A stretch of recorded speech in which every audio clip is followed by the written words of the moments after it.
আসসালামু আলাইকুম। আমরা চেস্ট এক্সরের ভিউগুলো সম্পর্কে কিন্তু মোটামুটি একটা ধারণা পাইছি। আমরা ৩টা ভিউ দেখছি।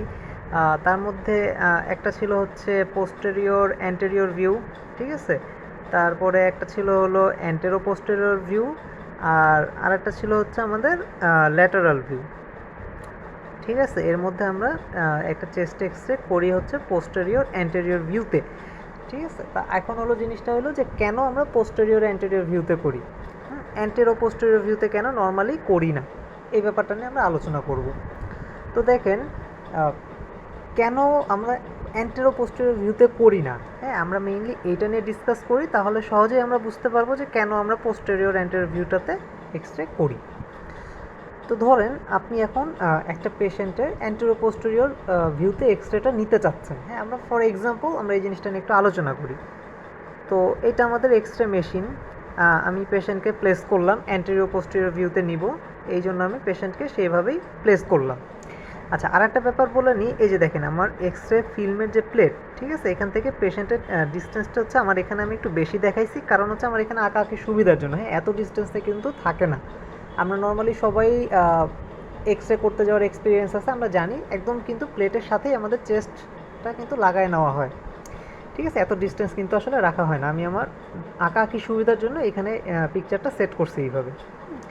আচ্ছা, তো আমরা এখন এই অ্যান্টেরিয়র পোস্টেরিয়র ভিউতে এক্সরে নিব, পেশেন্টকে সেইভাবে প্লেস করলাম, তার মেশিনের দিকে তার বডির অ্যান্টেরিয়র পোর্শনটাকে রাখলাম, তাহলে এক্সরে বিম ফার্স্ট এসে আঘাত করলো অ্যান্টেরিয়র পার্টে বডির, ঠিক আছে? ফার্স্ট এসে আঘাত করলো বডির অ্যান্টেরিয়র পার্টে, দেন হচ্ছে পোস্টেরিয়র পার্ট দিয়ে পেনিট্রেট করে এটা হচ্ছে বাইর হয়ে তখন এটা এক্সরে ফিল্মের উপরে যা পড়বে। আচ্ছা, এখন সমস্যাটা কোন জায়গায়? হ্যাঁ, এখানে অ্যান্টেরিয়র পোস্টেরিয়র ভিউতে নিলে সমস্যাটা কোন জায়গায়? তো আমরা একটা অর্গানের কথা চিন্তা করি, হার্টের কথা চিন্তা করি, ঠিক আছে? হার্টের কথা আমরা চিন্তা করব।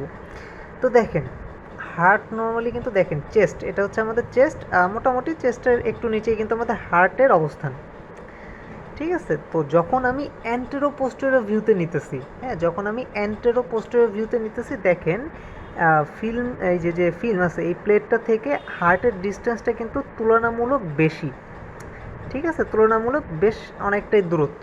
কিন্তু এই ব্যাপারটা যদি আমি পোস্টেরিয়র অ্যান্টেরিয়র ভিউতে নিতাম, হ্যাঁ, ধরেন এই পেশেন্টটা আমি অ্যান্টেরিয়র পোস্টেরিয়র না নিয়ে যদি পোস্টেরিয়র অ্যান্টেরিয়র ভিউতে নিতাম, তাহলে তার চেস্টটা কী থাকতো? চেস্টটা কোন দিকে থাকতো? তার চেস্টটা থাকতো কিন্তু এই যে ফিল্ম প্লেটের দিকে, হ্যাঁ, এই যে এক্সট্রা ফিল্মের প্লেটের সাথে তার চেস্টটা থাকতো।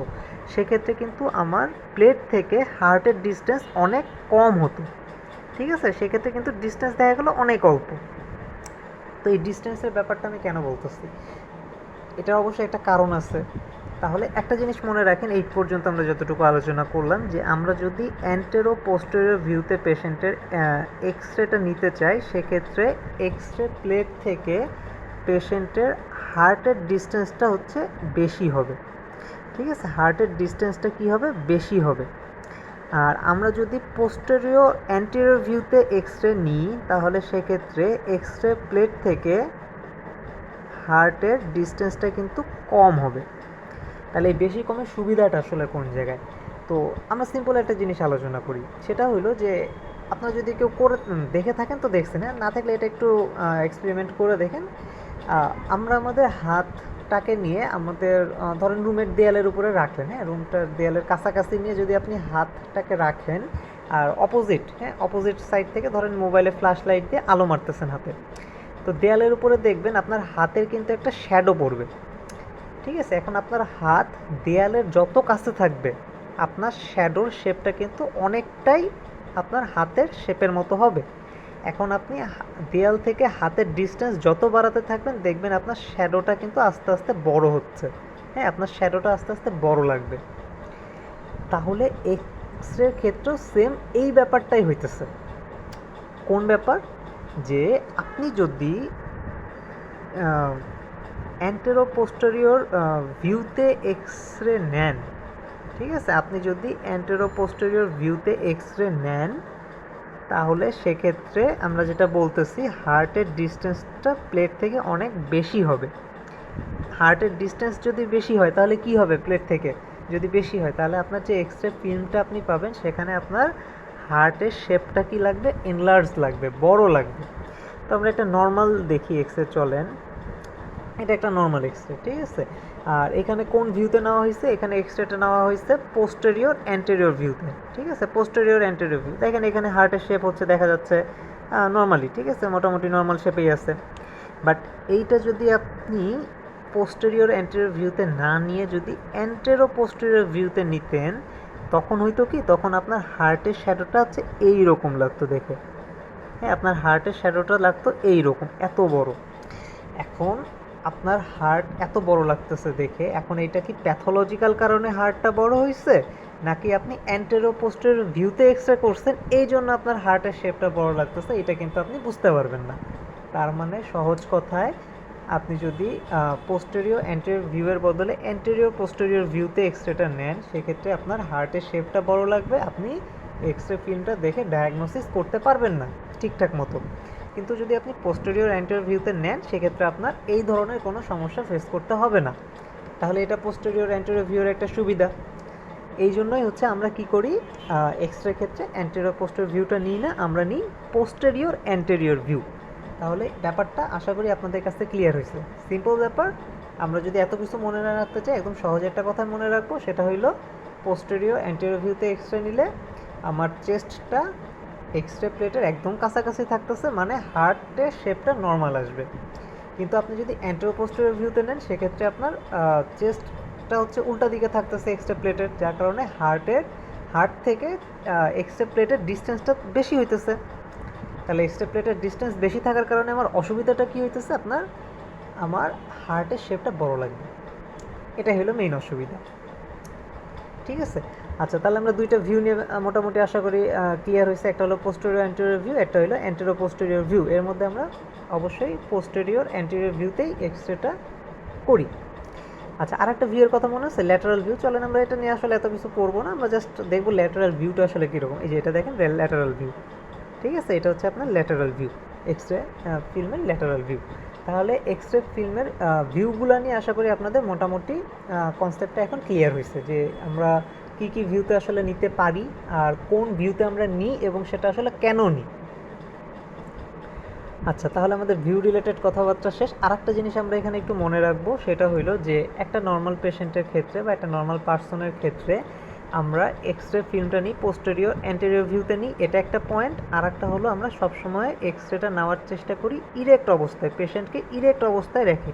আচ্ছা, ইরেক্ট মানে কি, পেশেন্টকে হচ্ছে সোজা সুজি দাঁড় করানো অবস্থায়, হ্যাঁ, পেশেন্টকে আমরা হচ্ছে দাঁড় করায় রাখবো। দাঁড় করায় রাখা অবস্থায় হচ্ছে আমরা এক্সরেটা নিব। এখন এই জিনিসটা কেন বলতেছে, যে কেন ইরেক্ট অবস্থায়, হ্যাঁ, কেন চেস্ট এক্সরেটা ইরেক্ট অবস্থায় নিতে বলা হয়। হ্যাঁ, পেশেন্ট এখন যে পেশেন্টের ধরেন সোজাভাবে দাঁড়ায় থাকার অ্যাবিলিটিই নেই, হ্যাঁ, এত বেশি সে অসুস্থ, তার ক্ষেত্রে সেই হিসাবটা আলাদা। হ্যাঁ, এখন তার ক্ষেত্রে আপনি তাকে হচ্ছে কী করবেন, চিৎ করায় শোয়ায়, ওখানে বেডের ব্যবস্থাও থাকে, তাহলে বেডের উপর শোয়ায় তখন আপনার এক্সরেটা নিতে হবে।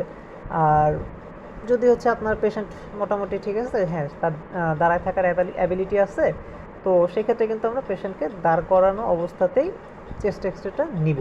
এটা আসলে কেন, ধরেন আপনার পেশেন্টের কী সমস্যা আছে এটা আপনি তো জানেন না, হ্যাঁ, তো ধরে নেন আপনার পেশেন্টের যদি লাংসে ফ্লুইড জমে, ঠিক আছে, ধরেন আপনার পেশেন্টের প্লুরাল ইফিউশন হয়েছে, ফ্লুইড জমছে।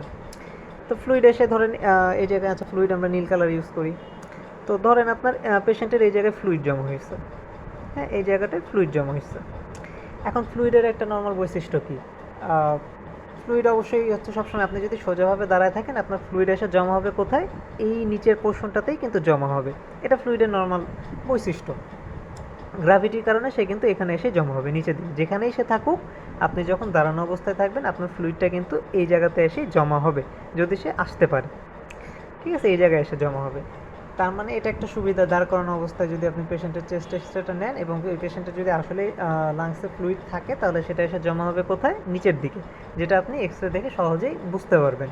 আর আপনার পেশেন্টের লাংসে যদি এয়ার জমা হয়, ঠিক আছে, আপনার পেশেন্টের লাংসে না, থোরাসিক এরিয়াতে বা প্লুরাতে আশপাশে ধরেন এয়ার জমা হয়েছে, ঠিক আছে। এখন এয়ারের বৈশিষ্ট্য কি, এয়ার তো হালকা জিনিস, হ্যাঁ, সে কোথায় যাবে, সে কিন্তু যেহেতু এয়ার হালকা জিনিস, সে যা জমা হবে উপরের দিকে।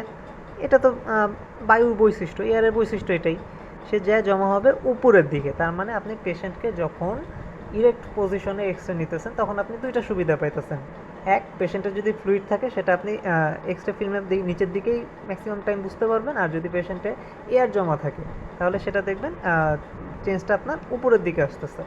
ঠিক আছে, এক্স রে ফিল্মের আপার জোনের দিকে। আচ্ছা, জোন ভিত্তিক এটা আমরা পরে আলোচনা করব। তো এইটা হলো আপনি সহজে বুঝতে পারতেছেন যে এক্স রেতে ফ্লুইড আছে নাকি এয়ার আছে। হ্যাঁ, আপনি যদি ইরেক্ট অবস্থায় রাখেন, এই ফ্লুইড আর এয়ার যেহেতু দুইটা আলাদা লোকেশনে থাকে, নর্মালি আলাদা লোকেশনে থাকে যদি পেশেন্টকে আপনি ইরেক্ট অবস্থায় রাখেন, দুইটা আলাদা লোকেশন, তার মানে সহজেই আপনি বুঝতে পারবেন হ্যাঁ যে এখানে এয়ার আছে নাকি ফ্লুইড আছে। আর যদি আপনি এই কাজটা না করেন, ধরেন আপনার পেশেন্টের অ্যাবিলিটি আছে ইরেক্ট অবস্থায় দাঁড়ানোর, বাট আপনি সেটা না করে পেশেন্টকে যদি শোয়ানো অবস্থায় এক্সরে নেন, তখন কি হবে? তো পেশেন্টের আপনার ধরেন এয়ার আছে বা ফ্লুইড যেটাই থাকুক, সেটা কিন্তু তখন যেহেতু ইরেক্ট অবস্থায় আপনি নিচ্ছেন না, তখন সেটা কিন্তু এই জায়গাগুলোতে এসে জমা হবে।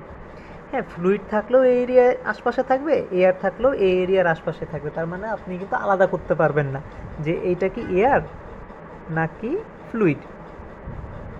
ঠিক আছে, আপনি কিন্তু এই বিষয়টাকে আর আলাদা করতে পারতেছেন না। তার মানে এক্স রেতে আমরা চেষ্টা করব অবশ্যই পেশেন্ট যদি ইরেক্ট অবস্থানে থাকার ক্যাপাবিলিটি থাকে, অ্যাবিলিটি যদি তার থাকে, সে অবশ্যই আমরা সেই পেশেন্টকে ইরেক্ট পজিশনে রেখেই চেস্ট এক্স রেটা নিব।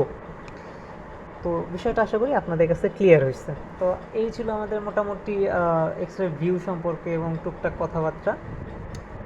তো এই লেকচার এই পর্যন্তই। আচ্ছা, আসসালামু আলাইকুম।